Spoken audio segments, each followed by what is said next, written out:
Leonardo, fim de ano está chegando, né? Sempre é um período que passa muito rápido. E aí, em novembro, a gente tem o Dia de Finados, né? E a pergunta que a gente gostaria de levantar para a gente refletir é como nós espíritas estamos lidando com datas como essa, né? Essa comemoração em relação às pessoas que já desencarnaram.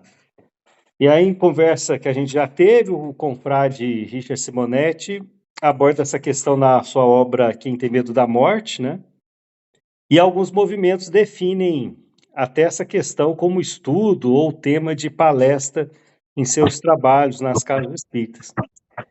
Então, eu queria que você falasse um pouquinho sobre essa data, que movimenta muita gente, leva muita gente aos cemitérios. Essa questão dos cemitérios também vale a pena ser destacado também, né, do ambiente, do onde fica, né, onde a gente deixa o nosso corpo físico. E nessa visão espírita de que a vida continua, como que você encara essa questão? Boa pergunta, Dudu. Essa questão pode ser encaminhada por vários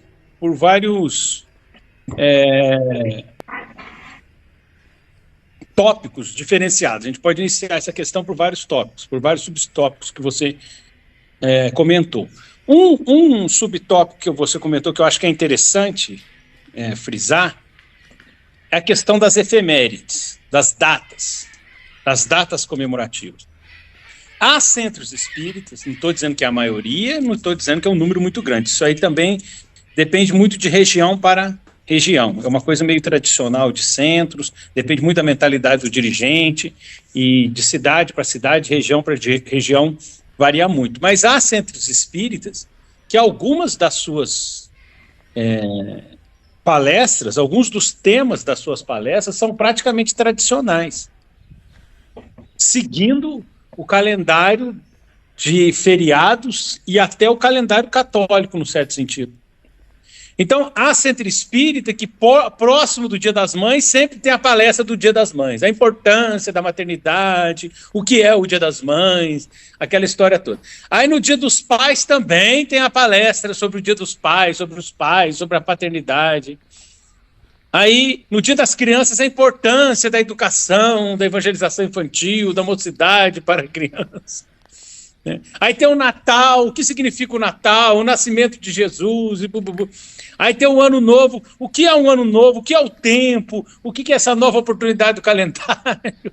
Aí tem a Páscoa, o que é a Páscoa no significado espírita, como o espiritismo vê a Páscoa, o que se representa a Páscoa no pensamento espírita. Então, o Carnaval, aí tem o Carnaval, os perigos do Carnaval, a obsessão no Carnaval. Então, tem uma série de datas que tem centro espírita que segue esse calendário. Se cai na sexta, a reunião pública, ou na quinta, ou no sábado, aí tem de Carnaval, aí tem a palestra sobre o Carnaval, os perigos do Carnaval, e bababá, o que é o Carnaval. Aí tem o Natal, tem o Ano Novo, tem a Páscoa. E agora, com essa coisa do Setembro Amarelo e tal, aí você ainda está enchendo mais esse calendário espírita, está se tornando um calendário espírita. Então, é importante que o espiritismo, obviamente, a gente está no meio da sociedade. Estando na sociedade, a gente é sensível a essas discussões que permeiam a sociedade. E, às vezes, em determinadas datas, alguns temas são muito recorrentes na sociedade como um todo, e os confrades, e mesmo os simpatizantes do espiritismo que vão à casa espírita, porque eles estão com a atenção voltada para aquele tópico, eles acabam nos perguntando sobre aquele tema, porque é o tema que está despertando a curiosidade e o interesse deles naquele momento. E quando o calendário é de temas livres, ou a agenda da casa espírita é construída de mês a mês, obviamente é possível fazer esse ajuste para atender um pouco a demanda do pessoal que frequenta e que tem algumas necessidades de crescimento, de esclarecimento em alguns tópicos. Isso aí tudo bem. O problema é que praticamente a gente cria quase que em algumas casas espíritas um calendário espírita e que segue um calendário tradicional e um calendário às vezes católico e um calendário das tradições da sociedade. Por que toda vez que tem o Dia das Mães a gente tem que fazer uma palestra sobre a mãe? sobre a maternidade? Por que não dá para fazer isso em outra data? E às vezes fica engessado o próprio calendário de palestras, porque a gente tem que seguir esse calendário. E chega uma hora que alguns temas são muito abordados, porque são mais fáceis, e os palestrantes gostam desses temas mais fáceis, porque não precisa preparar nada, não tem esforço, não gasta tempo, não tem que suar, não tem que sofrer para preparar. E aí usam esses temas para falar para fugir de temas que são mais difíceis, mas que representariam um crescimento maior. Aí tem o 7 de setembro, aí o pessoal vai falar assim, vamos falar sobre o Brasil, a missão do Brasil. Então, ou o 22 de abril, o descobrimento do Brasil também é uma data que o pessoal fala de Brasil, e o Brasil, e a transição planetária.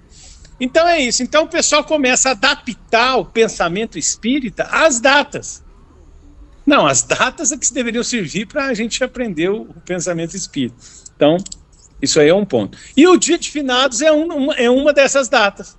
É aí que eu queria chegar. Então, é um hábito que pode não ser um erro muito grande, mas não é uma coisa muito correta, porque a gente não tem dias sagrados, a gente não tem locais sagrados, passíveis de peregrinação, chãos benzidos e iluminados e abençoados, porque alguém passou, porque teve isso ou teve aquilo. Não.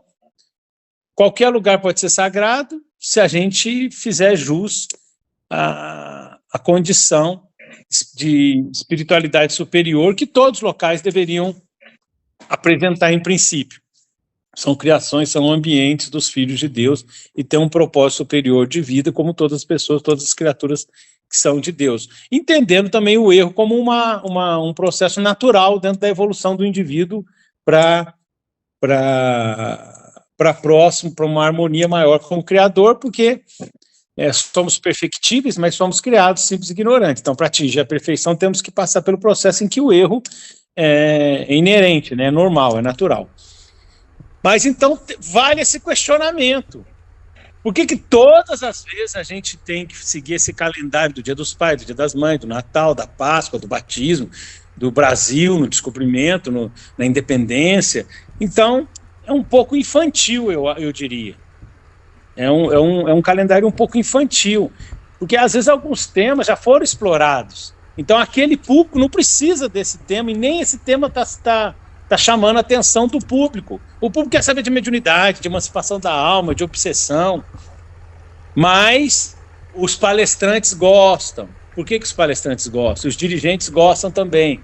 Porque o povão aceita de bom grado, dá um pouco de ibope, ou um ibope razoável, e para os palestrantes é mais fácil, porque não são temas tão difíceis do ponto de vista do estudo doutrinário, da preparação. Então ele vai lá e prepara ou rearranja alguma coisa que ele já tem e faz a exposição.